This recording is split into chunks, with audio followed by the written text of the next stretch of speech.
What's up, guys? My name is Max. I'm a Navy veteran. I did almost 14 years in the Navy. That time was awesome. I got to do all kinds of cool stuff, including working as a drone pilot in Iraq and Afghanistan. If you guys like military news, stories, and interviews, subscribe to this channel with notifications on so you don't miss when we post new videos and go live.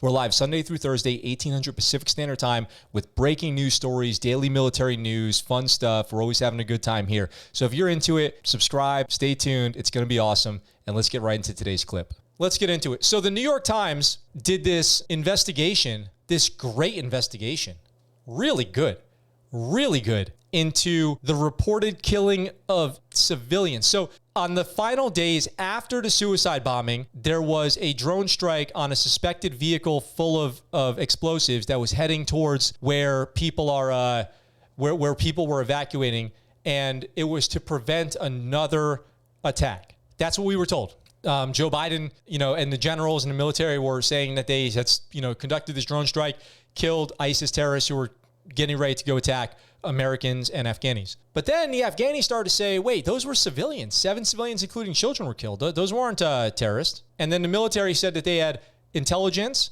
that suggested that they were terrorists, and they have not said that these were civilians. But the New York Times did this incredible investigation into what happened. And I can add a little bit of information here too. So let's go over this. Let's actually react to this. In one of the final acts of its 20-year war in Afghanistan, the United States fired a missile from a drone at a car in Kabul. It was parked in the courtyard of a home, and the explosion killed 10 people, including 43-year-old Zamarai Ahmadi and 7 children, according to his family. And so that's an important note there, is that a lot of this is according to his family, according to witnesses, according to bystanders. Not saying that, they're liars, but that does happen. There is a lot of incentive to make false allegations, including getting money and whatever ulterior motive they might have for that. But I'm not saying that happened. For the purpose of this video, we'll assume that the people that reported what happened there were not bad actors. And that to the best of their knowledge that they're saying what they believe happened. The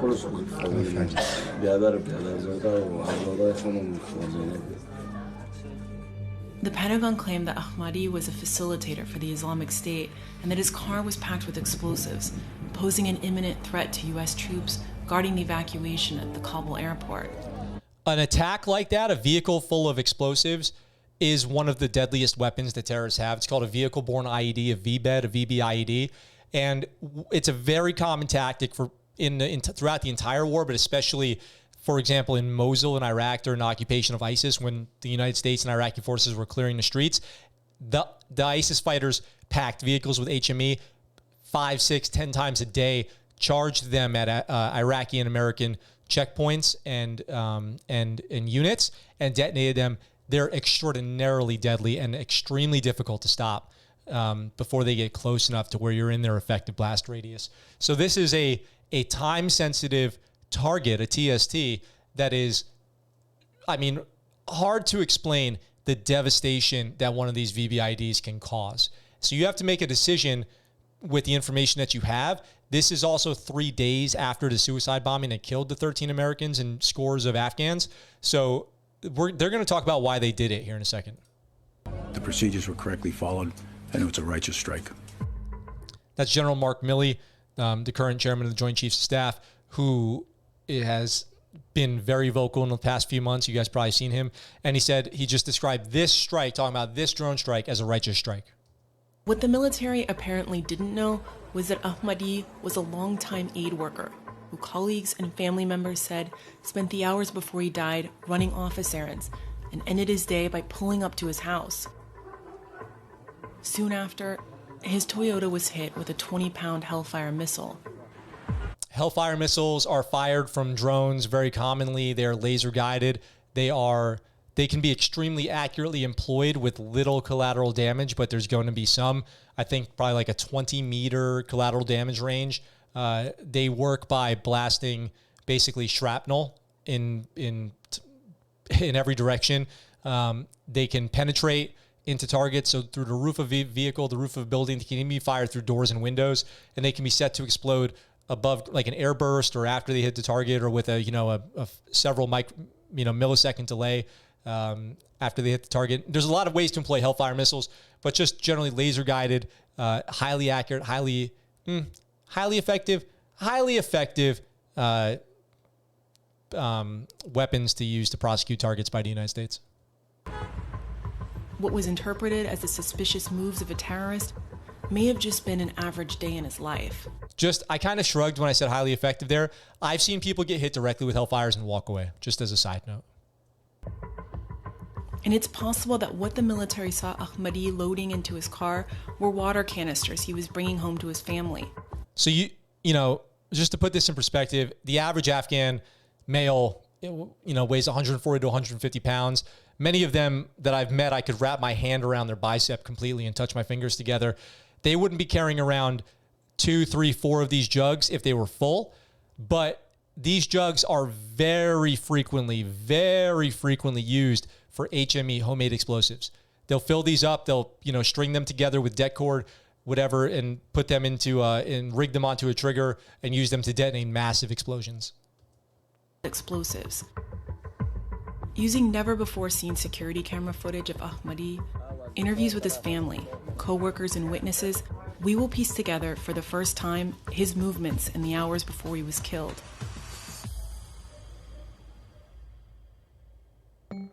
Zemrai Ahmadi was an electrical engineer by training. For 14 years, he had worked for the Kabul office of Nutrition and Education International.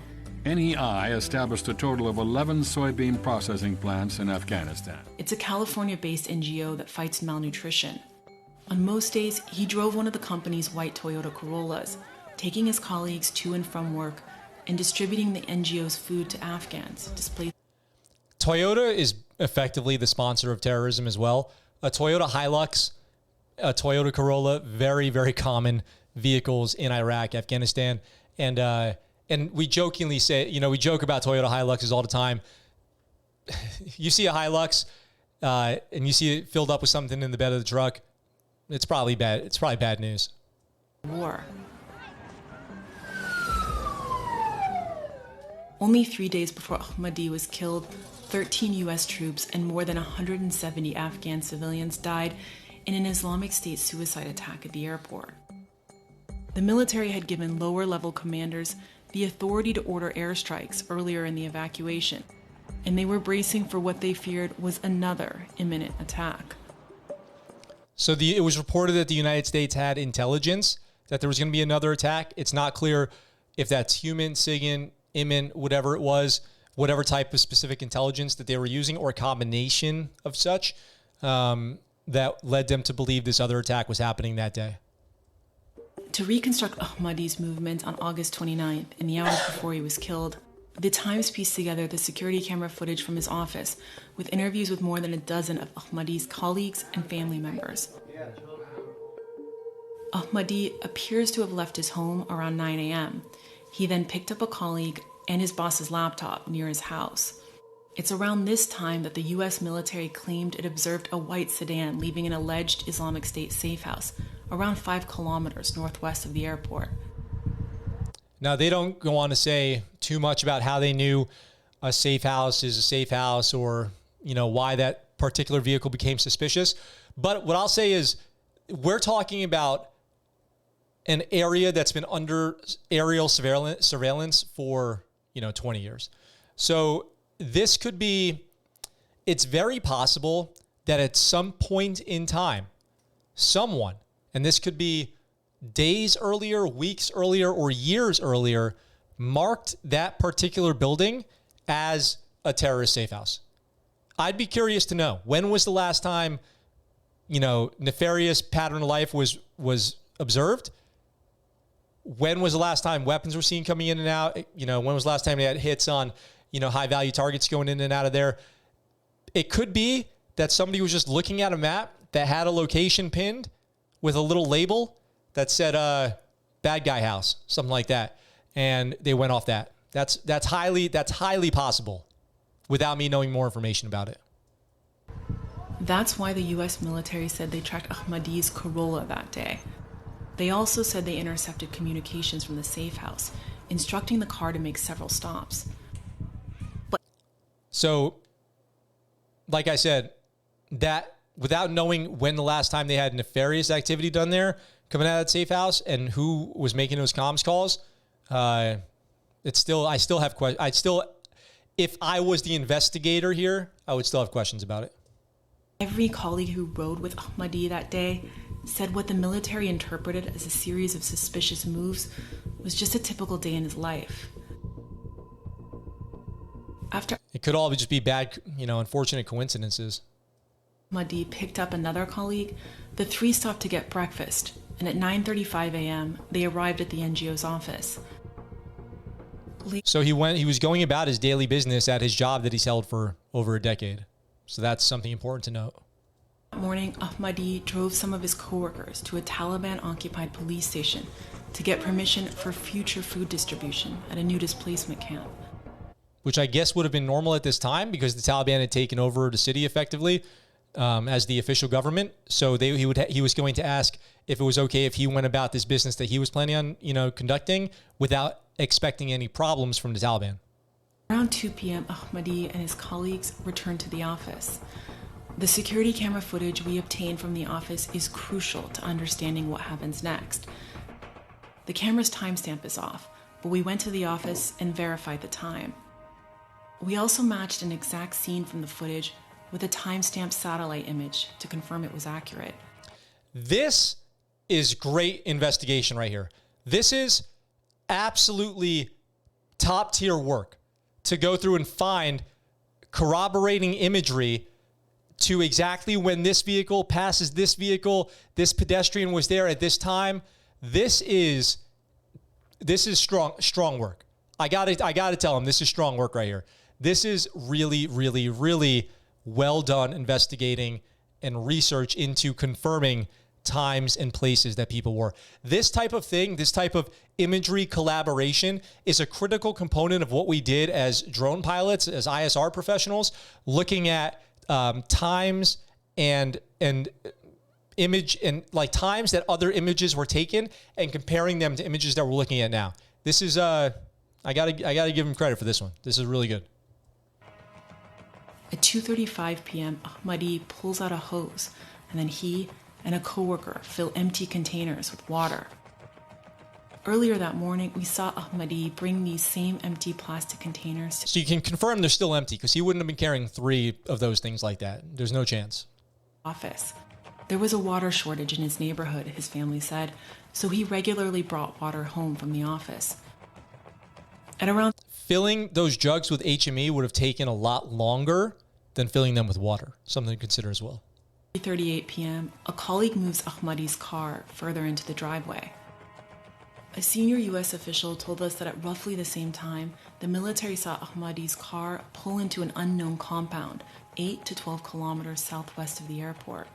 That overlaps with the location of the NGO's office, which we believe is what the military called an unknown compound. So they're kind of, putting the picture together there, but it sounds like the government wasn't too keen to work with the New York Times on this story, so they had to make some assessments based on the official reporting and what they could come up with as the timeline of events. So that was one of those instances where they're doing that. With the workday ending, an employee switched off the office generator, and the feed from the camera ends. We don't have... An unknown compound is an unknown compound, and the job of the person watching the pattern of life of this individual would be to clearly state that is an unknown compound. He is filling those containers with unknown material. If you can't go down there and collect a sample and test whatever's in those jugs, that is an unknown compound. It can appear to be HME. For example, if I saw somebody carrying an RPG and then they fired it at me, I would then say, I have what appears to be an RPG. They appear to have shot it at me. But I am not an analyst.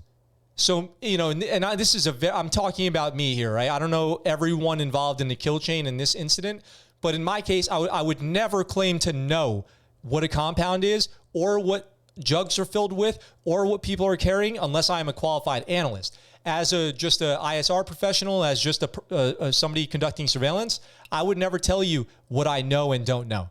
I have what appears to be 20 people trying to kill me. That's what it looks like. And there's bullets bouncing off the wall. So that's probably what's happening.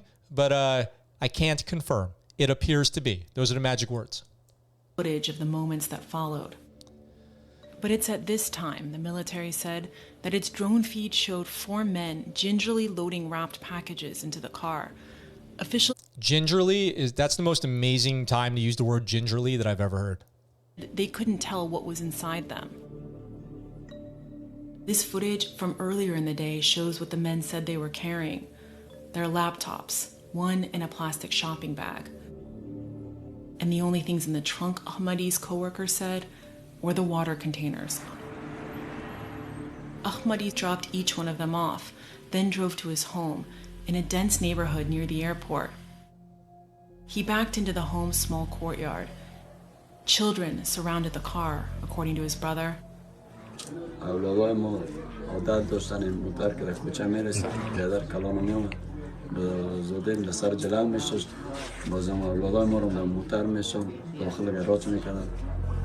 Now, I'm surprised to hear this because that means that they would have had to have fired the missile before the children ran up to the car. Otherwise, they would have aborted the strike.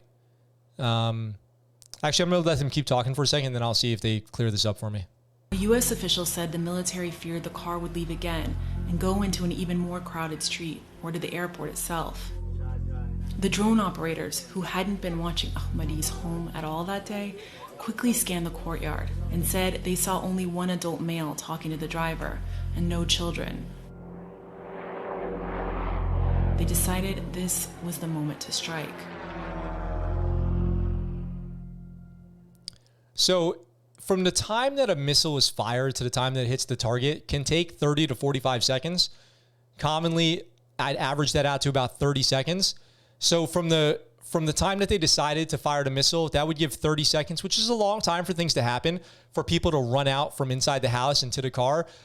I would be kind of devastated to learn that they lied about only seeing one individual in the courtyard.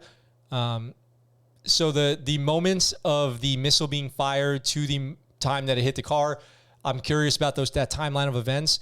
But there should be footage. All of that should be recorded and available for review, especially from a strike like that. They would be taking pictures. They would be recording the video. That video would be getting streamed to plenty of different people. There should be no reason why they could not, kind of like after a police shooting when they show the dash cam video or the body cam video. If this is really that much in question, they could probably confirm it by sharing some images from that moment. And we'll see if the military chooses to do so. That could exonerate them from a lot of this criticism. But if they don't do it, then who knows?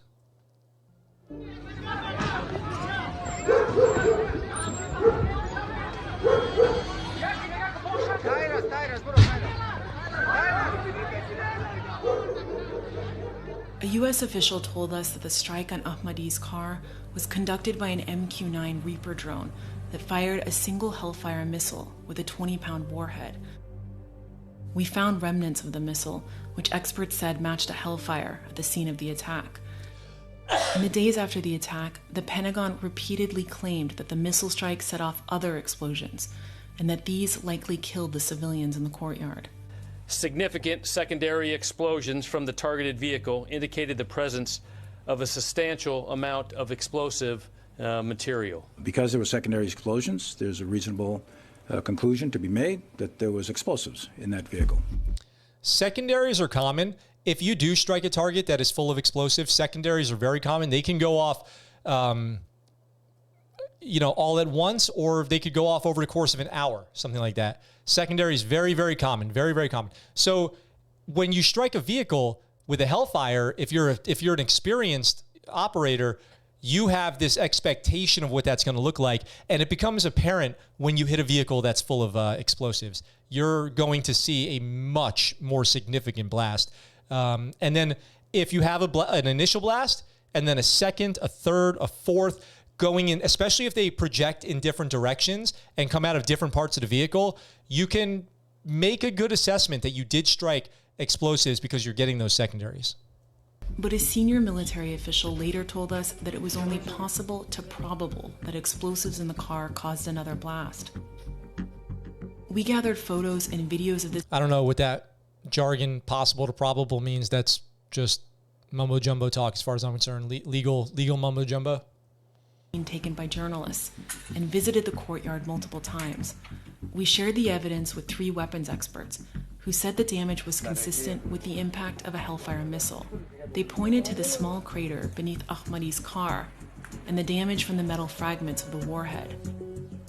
This plastic melted as a result of a car fire triggered by the missile strike. All 3 experts also pointed out what was missing: any evidence of the large secondary explosions described by the Pentagon. No collapsed or blown out walls, including next to the trunk with the alleged explosives. Yeah, I was looking at that too. If you think about it, you would have, there would be nothing left. If that car was packed full of HME, now that I think about it, if that car was packed full of HME and they were planning to use this thing as a V-bed or a bunch of suicide bombers, after a V-bed like that goes off, there is no more car. It's just gone.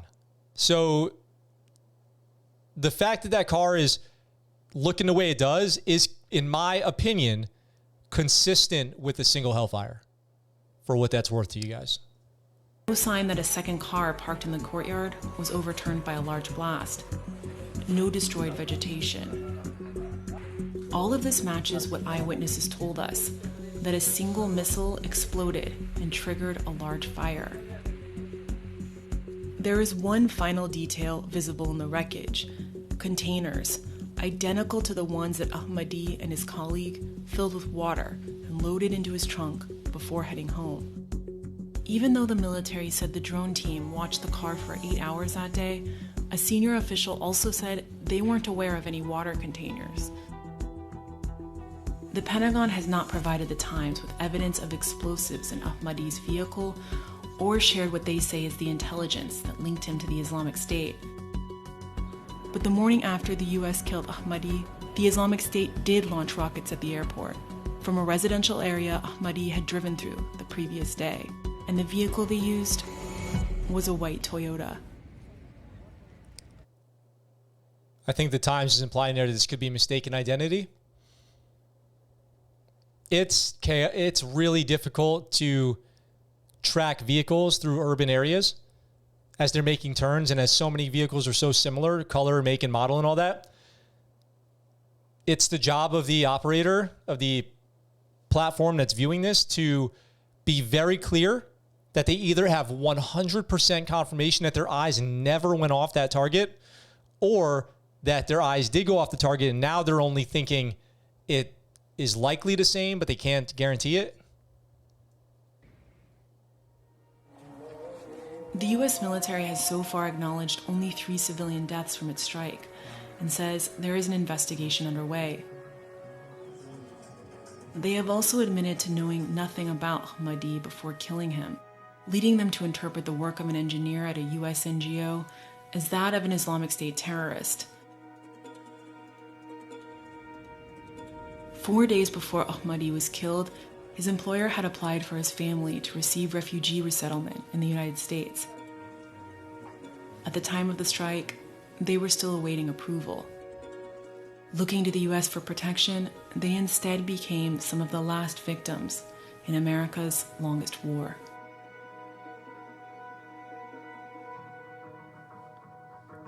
Oh, man.